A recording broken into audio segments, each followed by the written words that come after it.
বর্ধমান থেকে প্রায় ১০০ কিলোমিটার দূরে সোনপুর গ্রাম। সোনপুরে আজ উৎসবের রাত নেমেছে। গ্রামের প্রধান জয়রামের একমাত্র মেয়ে উষার আজ বিয়ে। ঘন অন্ধকারের বুকে গ্রাম প্রধানের বাড়িটি আলোয় ঝলমল করছে, যেন আকাশ থেকে নেমে এসে আসর জমিয়েছে তারারা। বরযাত্রী এসে গিয়েছে, সকলে উদ্গ্রীব হয়ে অপেক্ষা করছে উষার জন্য। উষা দোতলায় নিজের ঘরে বসে বারবার কাউকে ফোনে ধরার চেষ্টা করে চলেছে। অন্যদিকের মানুষটি কিছুতেই ফোন ধরছে না। শেষবারের মতন ফোন কানে লাগালো উষা, আর সঙ্গে সঙ্গে ফোনটা ধরে ফেলল কেউ। উষা চাপা গলায় রুক্ষ স্বরে বলল, কোথায় তুই? আসিসনি কেন এখনো? আধ ঘন্টার মধ্যে আমার বিয়ে হয়ে যাবে, তুই ভুলে গেছিস নাকি? অপর প্রান্ত থেকে জবাব এলো, মাথা খারাপ হয়েছে নাকি তোর? কত লোক জমা হয়েছে বলতো তোদের বাড়িতে, দেখেছিস? তোর বাবা যদি আমাকে কাছে পিঠেও দেখে ফেলে না, গলার নলি কেটে দেবে। আমি যেতে পারবো না। উষার কান লাল হয়ে গেল। দাঁতে দাঁত চেপে সে বলল, সারা জীবন ক্যাবলা হয়েই থাকবি। 10 মিনিটে জঙ্গলে আয়, আমি যাচ্ছি। ফোনটা কেটে উষা ঘরের দরজা ভেতর থেকে বন্ধ করে দিল। সাবধানে জানলা খুলে কোনো রকমের শরীরটা গলিয়ে দিল উষা। তারপর এক লাফে নিচে নেমে দ্রুত পায়ে অন্ধকারে হারিয়ে গেল। নিকষ কালো রাতে টুকটুকে লাল বেনারসি আর লাল ওড়নায় সেজে উষা জঙ্গলের পথ ধরল। চোখে মুখে ভয়ের লেশমাত্র নেই। থাকার মধ্যে আছে নিজের ভালোবাসার মানুষের সঙ্গে দেখা করার উত্তেজনা। অনেকক্ষণ পথ চলার পর উষা টর্চের আলোয় জঙ্গলের মাঝখানে দাঁড়িয়ে থাকা একটা পোড়ো বাড়ির সামনে এসে দাঁড়ালো। রাতে ভুলেও কেউ এই জঙ্গলের পথ মাড়ায় না। উষা ভাঙা পরিত্যক্ত ভুতুড়ে বাড়িটার ভিতরে পা রাখা মাত্র দুটো হাত ওকে এমন শক্তভাবে চেপে ধরল যেন কয়েক হাজার বছর ধরে এই পোড়ো বাড়ির ভিতরে সে উষার জন্য অপেক্ষা করছিল। সেই মানুষটিই হলো উষার প্রেমিক সুজয়। মুহূর্তের মধ্যে উষা সুজয়ের বুকে নিজেকে হারিয়ে ফেলল। দুজনের ঠোঁট একে অপরের ঠোঁটে মিলে গেল। দুজন যখন দুজনের আবেশে পুরোপুরি ডুবে আছে, ঠিক তখনই দরজার কাছে দাঁড়িয়ে থাকা একটা ছায়া দেখে উষার বুকটা ছ্যাঁত করে উঠল। চমকে সুজয়ের থেকে নিজেকে ছাড়িয়ে নিয়ে কাঁপা গলায় উষা বলল, ওখানে ওখানে কেউ আছে সুজয়, দেখো ওখানে ওখানে কেউ যেন দাঁড়িয়ে আছে, তাই না? সুজয় দরজার দিকে তাকিয়েও কাউকে দেখতে পেল না।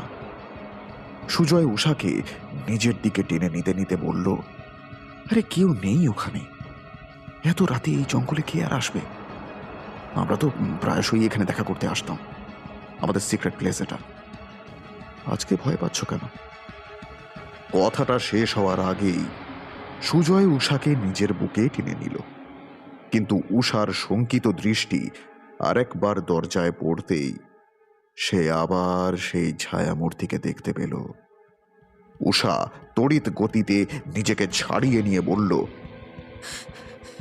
সুজয়, ওখানে কেউ আছে, তুমি তুমি একবার বাইরে গিয়ে দেখবে। এবার সুজয় নিজের জামা কাপড় ঠিকঠাক করতে করতে মোবাইলের টর্চ জ্বালিয়ে বাইরে এলো। এদিকে ভয়ে উষার বুক ধড়ফড় করতে লাগলো। উষা এই জঙ্গলে সুজয়ের সঙ্গে দেখা করতে আসে ঠিকই, কিন্তু এই জঙ্গলের ইতিহাস ওরও জানা, আর ঠিক সেই কারণেই ওর ভয়টা লাগছে। অনেকটা সময় কেটে যাওয়ার পরেও যখন সুজয়ের কোনো সাড়া শব্দ পাওয়া গেল না, তখন উষা নিজের মোবাইলের টর্চ অন করে সুজয়ের নাম ধরে ডাকতে ডাকতে বাইরে এসে দাঁড়ালো। ভয় আর আতঙ্কে ভেতরে ভেতরে ও শেষ হয়ে যাচ্ছিল। পোড়ো বাড়ির বাইরে এসে কয়েক পা এগোতেই একটা জিনিসে মোচট খেল উষা। টাল সামলাতে গিয়ে ওর হাত থেকে মোবাইলটা ছিটকে গেল কিছুটা দূরে। মোবাইলের আলোয় উষা যা দেখল তা তার অন্তরাত্মা কাঁপিয়ে দেওয়ার পক্ষে যথেষ্ট। উষা ঠিক ওর সামনে টর্চের আলোর মধ্যে সুজয়ের মুখটা দেখতে পেল। সেই মুখে চোখের জায়গায় দুটো গভীর গর্ত ছাড়া আর কিচ্ছু নেই। উষা পরিত্রাহী চিৎকার করতে করতে পালাতে যেতেই একটা ছায়ামূর্তির সঙ্গে ধাক্কা খেল। ছায়ামূর্তিটি একটি নারীর, কনের সাজে সেজে থাকা এক নারী। লাল অপূর্ব সুন্দর বেনারসিতে সেজেছে সেই নারী। তার হাতের শাঁখা, পলা, নোয়া, নাকের নথ আর সিঁথির টিকলি চকচক করছে, কিন্তু চোখ দুটো একদম সাদা। এই দৃশ্যে যে কোনো মানুষের বুকের রক্ত শুকিয়ে যাবে। উষা এতক্ষণে বুঝে গেছে ও কার পাল্লায় পড়েছে। ওর মুখোমুখি যে দাঁড়িয়ে আছে তার আতঙ্ক বহু বহু বছর ধরে এই সোনপুর গ্রামকে তাড়া করে বেড়াচ্ছে। সে আর অন্য কেউ নয়, স্বয়ং যক্ষিণী কালিন্দী। উষা নিঃশব্দে নিজের গলায় হাত ছোঁয়ালো। ওর সুরক্ষার কথা ভেবে ওর বাবা ওকে একটা বিশেষ লকেট পরিয়েছিল, কিন্তু উষা দেখল লকেটটা নিজের জায়গায় আর নেই। উষা বুঝতে পারল ওর মৃত্যু নিশ্চিত। ঠিক তখনই যক্ষিণী কালিন্দী নিজের রক্তিম চোখে জ্বলন্ত দৃষ্টি হেনে হিস হিসে গলায় বলল, তোমরা কি ওকে ছেড়ে দিয়েছিলে? ছাড়নি তো?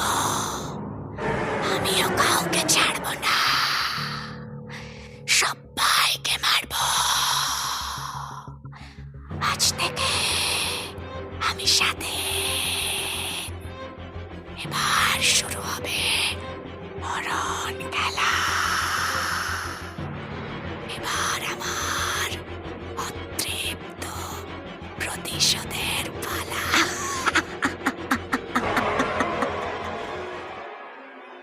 সেই রাতে উষার পরিত্রাহী চিৎকার জঙ্গলের প্রতি কোণে ছড়িয়ে পড়তে লাগলো, কিন্তু ওকে সাহায্য করার মতো কেউ ছিল না ওখানে।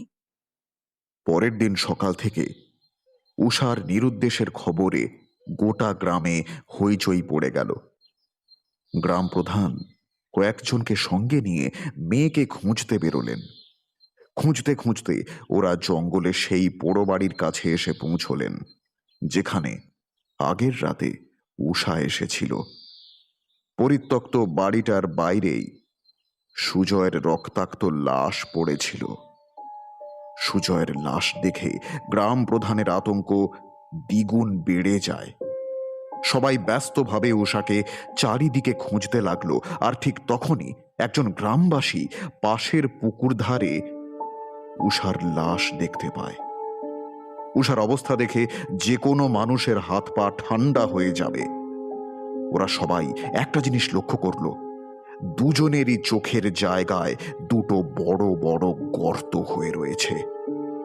গ্রাম প্রধান মেয়ের এই অবস্থা দেখে নিজেকে ধরে রাখতে পারলেন না। মাটির উপর উপুড় হয়ে হাউ হাউ করে কেঁদে উঠলেন।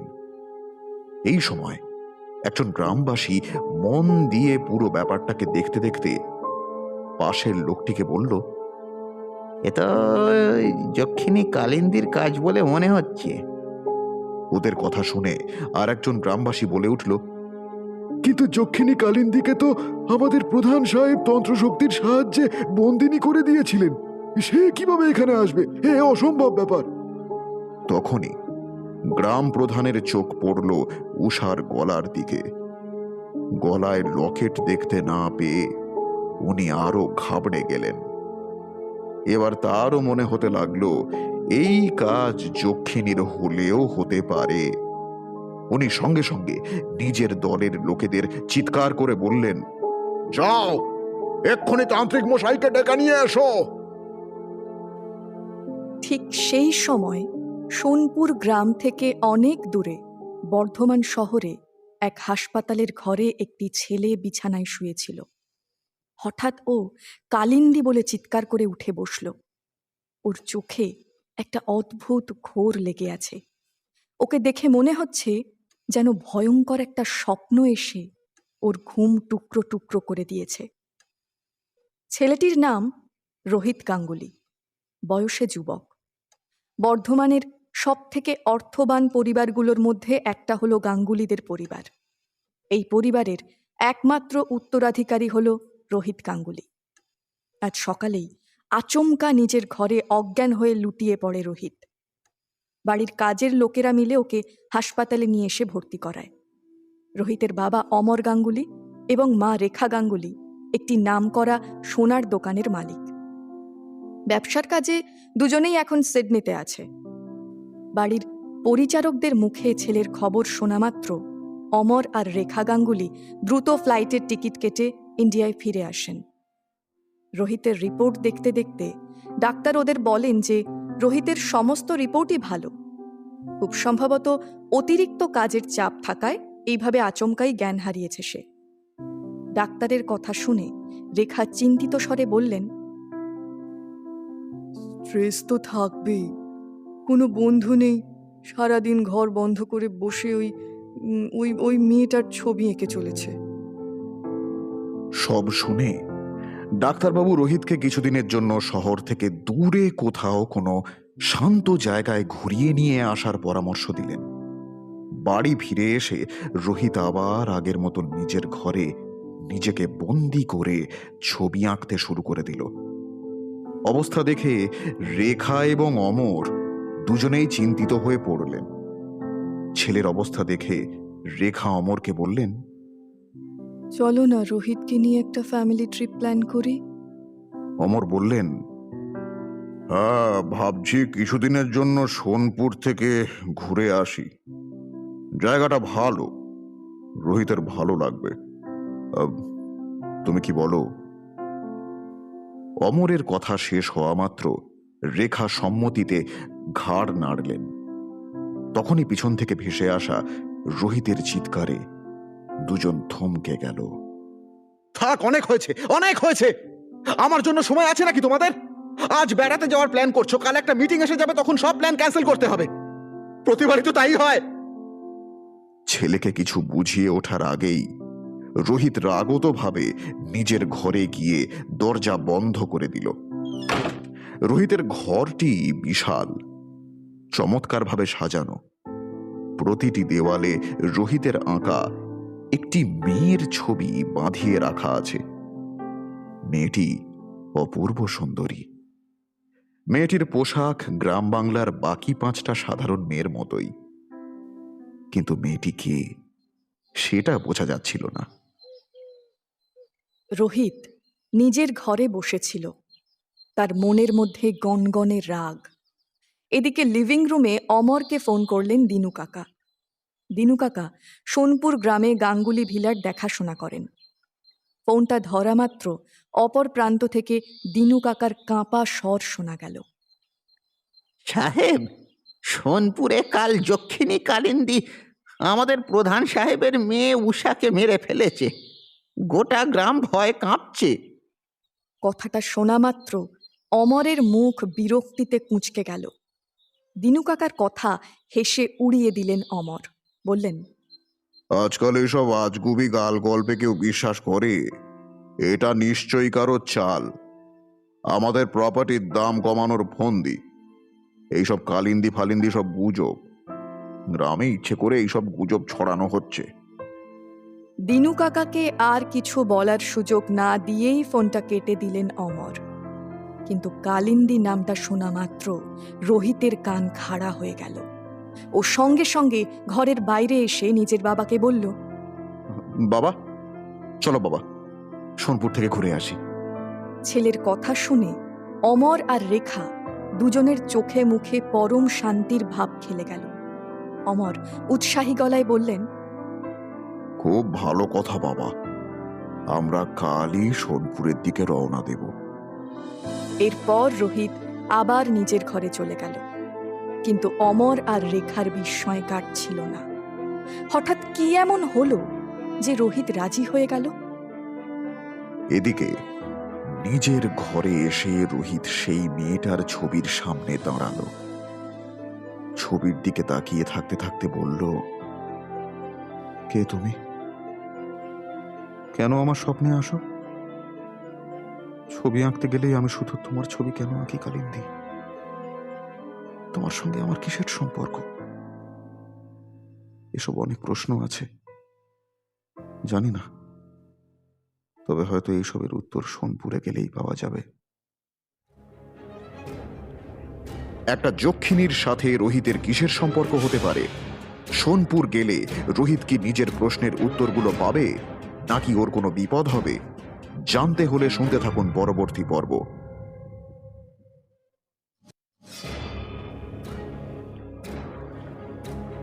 পর্ব 2।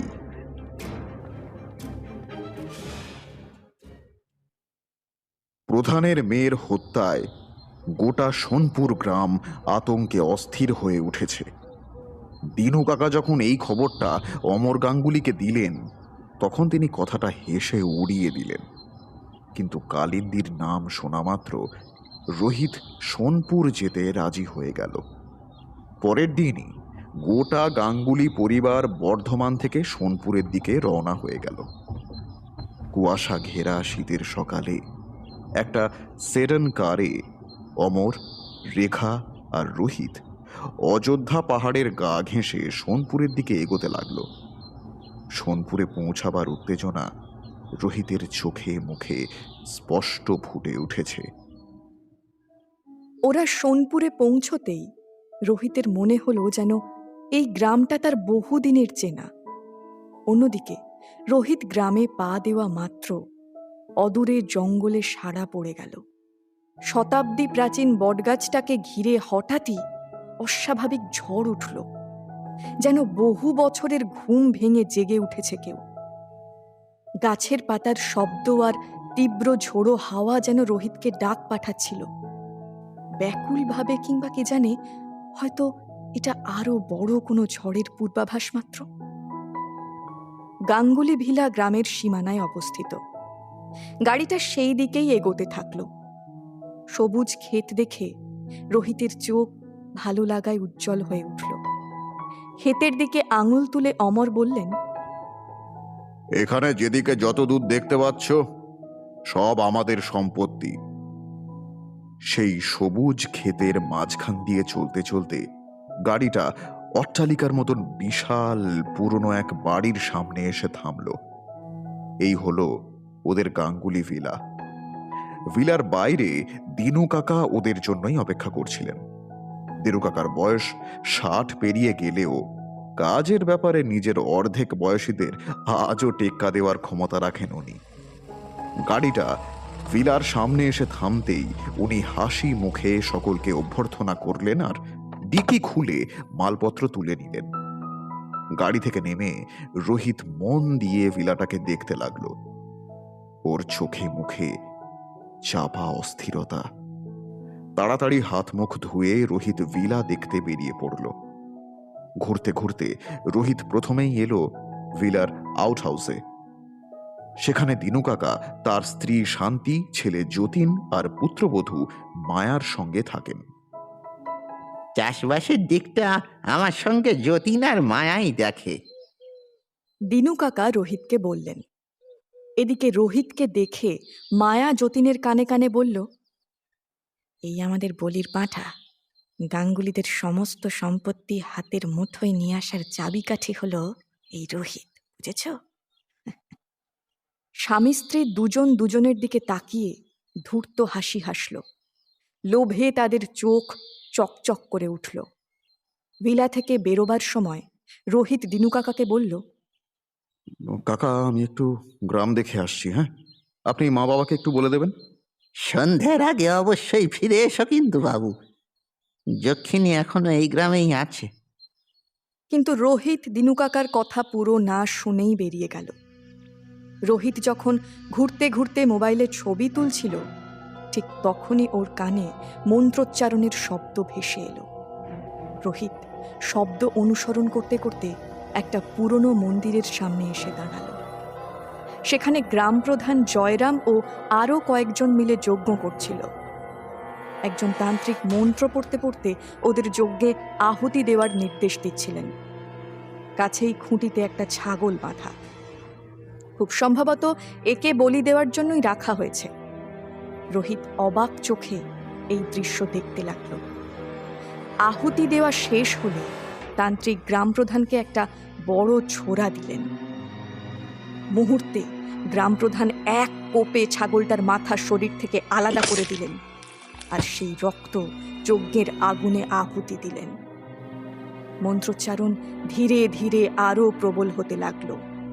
প্রচণ্ড ভয়ে রোহিত নিজের চোখ আর কান বন্ধ করে ফেলল। বন্ধ চোখের সামনে রোহিত আবার সেই মেয়েটির মুখ দেখতে পায়। তার মনে হলো মেয়েটা যেন তার থেকে সাহায্য চাইছে।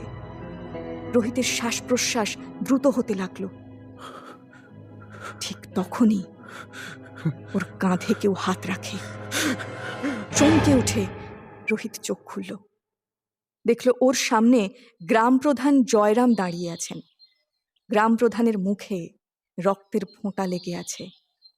জয়রাম রোহিতের মুখের দিকে তীক্ষ্ণ দৃষ্টিতে তাকিয়ে থাকতে থাকতে বললেন, তুমি অমর গাঙ্গুলির ছেলে না? রোহিত জয়রামের দিকে তাকাতে পারছিল না। কোনো রকমে মাথা নেড়ে সে জবাব দিল। জয়রাম চোখ না সরিয়ে আবার প্রশ্ন করলেন, আমাদের কি এর আগে কখনো দেখা হয়েছে? জয়রামের চেহারা দেখে রোহিতের গলা দিয়ে আর আওয়াজ বেরোচ্ছিল না। ভয়ে আতঙ্কে রোহিত কোনো উত্তর না দিয়ে সেখান থেকে তাড়াতাড়ি চলে গেল। ধীরে ধীরে সন্ধে হয়ে আসছে। গ্রামবাসীরা তাড়াতাড়ি নিজেদের দোকানের ঝাঁপ ফেলতে শুরু করল।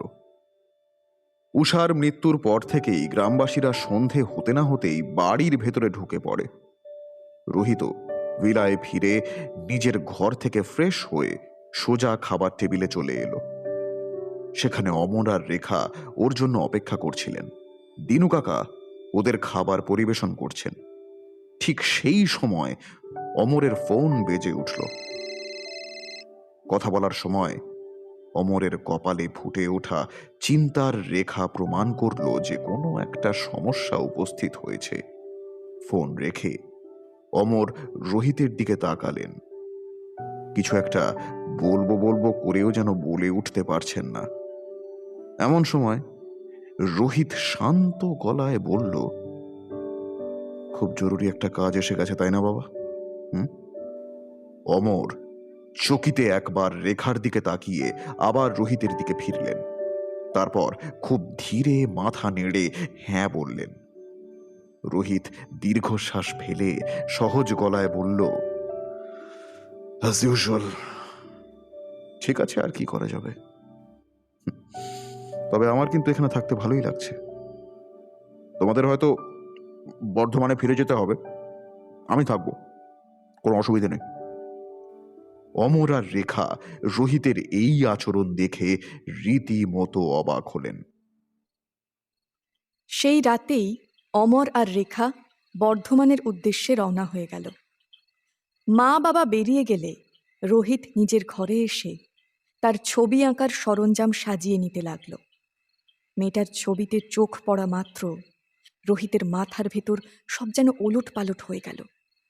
অদ্ভুত একটা উত্তেজনা ছড়িয়ে পড়ল ওর সারা শরীরে।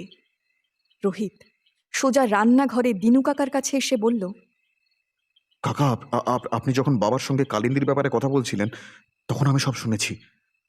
জানি না কেন যখনই কালিন্দি আর এই গ্রামের নামটা শুনি আমার কেন জানি মনে হয় এদের সঙ্গে আমার বহুদিনের সম্পর্ক। আচ্ছা, কে এই কালিন্দি? কালিন্দির নাম শুনতেই দিনু কাকার মুখ শুকিয়ে গেল। হাতে ধরা কাঁচের বাটিটা মেঝেতে পড়ে টুকরো টুকরো হয়ে গেল। রোহিত দিনু কাকার এই অবস্থা দেখে অবাক হয়ে গেল। চিন্তিত গলায় বলল, কি হয়েছে কাকা? কি হয়েছে আপনার? কে এই কালিন্দি? দিনু কাকা মাথা নিচু করে মেঝে থেকে কাঁচের টুকরো তুলতে তুলতে কাঁপা গলায় বললেন, নাম নিও না ওর, ওর সম্পর্কে না জানাই ভালো। ও এক চরম অমঙ্গলের ছায়া। রোহিতের কাছে দিনু কাকার এই ব্যবহার অদ্ভুত ঠেকল। ঘর থেকে বেরিয়ে যেতে যেতে বললেন, কাল পূর্ণিমা, কাল রাতে কোনো মতেই ভিলার বাইরে যাবে না। রোহিত চট করে বলল, কেন? পূর্ণিমা রাতে কি হয়? দিনু কাকা বাইরে যেতে যেতে আবারও বললেন, পূর্ণিমার রাতে যক্ষিণী আরো আরো শক্তিশালী হয়ে ওঠে। দিনু কাকার এই কথা শুনে রোহিতের বিস্ময়ের সীমা রইল না। ও এটা কিছুতেই বুঝতে পারছিল না কালিন্দীর নাম শোনা মাত্র ওর সারা শরীর কেন আনচান করে, কেন মনে হয় যে কালিন্দী ওকে ডাকছে। রোহিতের অস্বস্তি এতটাই বেড়ে গিয়েছিল যে ও তখনই বাইরে যেতে চাইছিল, কিন্তু উপায় নেই। দিনু কাকা আগে থেকেই সদর দরজায় বড় তালা লাগিয়ে দিয়েছেন। সেই তালাটাকে দেখতে দেখতেই রোহিত নিজের ঘরে ফিরে গেল। সকলে শুয়ে পড়লে গোটা গাঙ্গুলি ভিলা নিঃশব্দ হয়ে যায়। অন্যদিকে ভিলার বাইরে জঙ্গলের ভেতর একটা বিরাট বটগাছের শাখা প্রশাখায় তোলপাড় শুরু হলো। এত জোরে হাওয়া বইতে শুরু করলো যেন মনে হচ্ছে গাছের মগডালে উঠে কেউ উদ্দাম উন্মাদ নৃত্য শুরু করেছে। হাওয়ার শব্দের মধ্যেই একটা আবছা স্বর ভেসে এলো, এসে গেছে, এসে গেছে।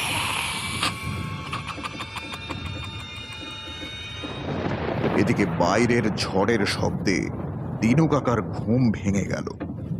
বিছানা ছেড়ে উনি জানলার কাছে গেলেন। দূরে বটগাছটাকে মাথা দোলাতে দেখে দিনু কাকার মন অশান্ত হয়ে উঠল। অদ্ভুত এক আশঙ্কা ওর মনের মধ্যে চেপে বসল। কিছুক্ষণ ভেবে দিনু কাকা ধীর পায়ে আলমারির কাছে গেলেন আর একটা ছবি বার করে তার উপর হাত বোলাতে লাগলেন। ছবিটা দেখতে দেখতে দিনু কাকার চোখে জল এসে গেল। অন্যদিকে রোহিত নিজের ঘরে গভীর ঘুমে ডুবেছিল। ঘুমের মধ্যে ও যেভাবে ছটফট করতে শুরু করলো তা দেখে মনে হলো ও কোনো দুঃস্বপ্ন দেখছে। আচমকা কালিন্দী বলে চিৎকার করে রোহিত বিছানায় উঠে বসল। কে এই কালিন্দী? আর দিনু কাকা কার ছবি দেখছিলেন? কোন গোপন রহস্য লুকিয়ে আছে এই গ্রামে? জানতে হলে শুনতে থাকুন এই গল্পের পরবর্তী পর্ব। এক সময় ক্লান্ত শরীরে ও বসে পড়ল, কিন্তু ওর মনে কালিন্দীর ব্যাপারে জানার কৌতূহল এতক্ষণে চরমে পৌঁছেছে। দিনু কাকার ব্যবহারে এতক্ষণে একটা জিনিস রোহিতের কাছে পরিষ্কার হয়ে গেছে, যে দিনু কাকা ওকে সত্যিটা বলছে না। রোহিতের ইচ্ছে করল সে এক ছুটে বাইরে গিয়ে কালিন্দীকে খুঁজে বের করে। আজ তো পূর্ণিমা, ও নিশ্চয়ই বাইরেই আছে মনে মনে ভাবল রোহিত। কিন্তু ঘরের দরজা বাইরে থেকে বন্ধ, তাই ভাবা ছাড়া রোহিতের আর কিছুই করার ছিল না। অন্যদিকে সেই তিনজন লোক প্রবল ঝড় বৃষ্টির মধ্যে জঙ্গলে যক্ষিণী কালিন্দীকে খুঁজে বেড়াচ্ছিল। ওদের মধ্যে একজনের হাতে সেই রূপোর তরোয়ালটা ছিল। বিদ্যুৎ চমকালে ভয়ঙ্কর দেখাচ্ছিল তরোয়ালটাকে। জঙ্গলের যত গভীরে ওরা যাচ্ছে, বিপদ তত বাড়ছে। ওদের মাঝে মধ্যেই মনে হচ্ছে কেউ যেন ওদের পিছু নিয়েছে। পাতার খসখসানি শব্দেও চমকে চমকে উঠতে লাগলো ওরা। হঠাৎই ওদের সামনে দিয়ে চট করে কেউ চলে গেল। ব্যাপারটা এত দ্রুত হলো যে ওরা কিছু দেখে ওঠার আগেই অবয়বটা জঙ্গলে হারিয়ে গেল। জঙ্গলের চারিদিকে নৈঃশব্দ। ঠিক তখনই একটা বীভৎস চিৎকারে ওদের তিনজনের প্রাণ শুকিয়ে গেল। এক মুহূর্তের জন্যে ওদের হৃদস্পন্দন যেন থেমে গেল। তিনজন সঙ্গে সঙ্গে নিজেদের কানে হাত দিল, কিন্তু শব্দটা এত তীব্র আর তীক্ষ্ণ যে কান বন্ধ করা সত্ত্বেও ওদের কানের পর্দা ফাটিয়ে দিল। আচমকা সামনের ঝোপ থেকে একটা ছায়ামূর্তি বেরিয়ে এসে কিছু বুঝে ওঠার আগেই ওদের আক্রমণ করল। মুহূর্তে সেই তিনজনের আর্তনাদ গোটা জঙ্গলের নৈশব্দকে চিরে ফালা ফালা করে দিল। সেই তিনজনের আর্তনাদ গাঙ্গুলি ভিলা থেকে রোহিতও শুনতে পেল। রোহিত মনে মনে বলল, ঘরের বাইরে বেরিয়ে কালিন্দীর সত্যিটা খুঁজে বার করার প্রবল ইচ্ছা রোহিতের মধ্যে আর একবার মাথা চাড়া দিয়ে উঠল। ও একটু খোঁজাখুঁজি করতেই জানলায় জড়িয়ে থাকা একটা স্টিলের তার দেখতে পেল। ও তাড়াতাড়ি তারটা খুলে নিয়ে সেইটা দিয়ে দরজাটা খোলার চেষ্টা করল। কিছুক্ষণের চেষ্টাতেই রোহিত দরজা খুলতে সফল হলো। বাইরে এসেই ও প্রাণপণে জঙ্গলের দিকে ছুটতে শুরু করে দিল। এই শব্দটা তো জঙ্গলের দিক থেকে আসছে। জঙ্গলের নিশ্ছিদ্র অন্ধকার আর তুমুল বৃষ্টি। রোহিত মোবাইলের ফ্ল্যাশ লাইট জ্বালিয়ে ধীরে ধীরে এগোচ্ছিল। হঠাৎই একটা ঝোপের মধ্যে থেকে মড়মড় শব্দ পেয়ে রোহিত সেদিকে ফিরল আর একটা ছায়া মূর্তি দেখতে পেল। রোহিত কাঁপা কাঁপা গলায় জিজ্ঞাসা করল, কে কে ওখানে, কে? কিন্তু কোনো উত্তর পেল না। রোহিত এবার ধীরে ধীরে ওই ঝোপের দিকে এগোতে লাগলো, কিন্তু ওখানে পৌঁছেও কাউকে দেখতে পেল না। রোহিত নিশ্চিন্ত হয়ে সবে এগোতে যাবে, ঠিক সেই সময় ওর দৃষ্টি সামনের দিকে গিয়ে পড়ল। যা দেখল তাতে ওর মুখ সাদা হয়ে গেল। হঠাৎ ওর পা চলে গেল আর ওর মাথা ঘুরে ওখানেই পড়ে গেল। নিচে পড়ে থাকা অবস্থাতেই যখন ও চোখ তুলল তখনও দেখল ওর সামনে একটা লোক দাঁড়িয়ে আছে। রোহিত সাংঘাতিক ভয় পেয়ে যায়, কিন্তু লোকটা কিছু করছে না দেখে ও কিছুটা ভরসা পায় আর নিজের মোবাইলের ফ্ল্যাশ লাইট জ্বালিয়ে লোকটার উপরে ফেলে। টর্চের আলোয় ও যা দেখল তাতে ওর রক্ত জল হয়ে গেল। এই লোকটা জয়রামের পাঠানো তিনজনের মধ্যে একজন, যাকে জয়রাম কালিন্দীকে মারার জন্য জঙ্গলে পাঠিয়েছিলেন। এই লোকটার দুটো চোখ ওপড়ানো আর গোটা মুখ রক্তে ভেজা। কোনো রকমের শ্বাস নিতে নিতে লোকটা একটাই শব্দ উচ্চারণ করে যাচ্ছে, যক্ষিণী, যক্ষিণী। বলতে বলতে লোকটা রোহিতের সামনেই পড়ে গেল আর সঙ্গে সঙ্গে ওর মৃত্যু হলো। প্রচন্ড ভয় পেয়ে রোহিত সেখান থেকে পালাতে শুরু করে। ভয়, ওর অবস্থা শোচনীয়। এলোপাথাড়ি ছুটতে ছুটতে রোহিত পথ ভুল করে ফেলে আর জঙ্গলের মধ্যে হারিয়ে যায়। জঙ্গলের ঠিক মধ্যিখানে এসে ও যা দেখল তাতে ওর দম আটকে গেল। বিদ্যুতের আলোয় ও গাছের ডাল থেকে উল্টো ঝুলতে থাকা একটা লাশ দেখতে পেল। কাছেই মাটির উপর আরেকজনের লাশও পড়েছিল। এরাও জয়রামের পাঠানো সেই লোকগুলোই। এদেরও চোখ ওপড়ানো আর সারা শরীর রক্তাক্ত। চারিদিকে এই ভয়ঙ্কর হত্যালীলা দেখে রোহিতের মাথাটা ফাঁকা হয়ে গেল। ও বুঝতেই পারল না এখন কি করবে। যক্ষিণীর প্রকোপ থেকে রোহিত কি নিজেকে বাঁচাতে পারবে? কি হবে এরপর? জানতে হলে শুনতে থাকুন এই গল্পের পরবর্তী পর্ব।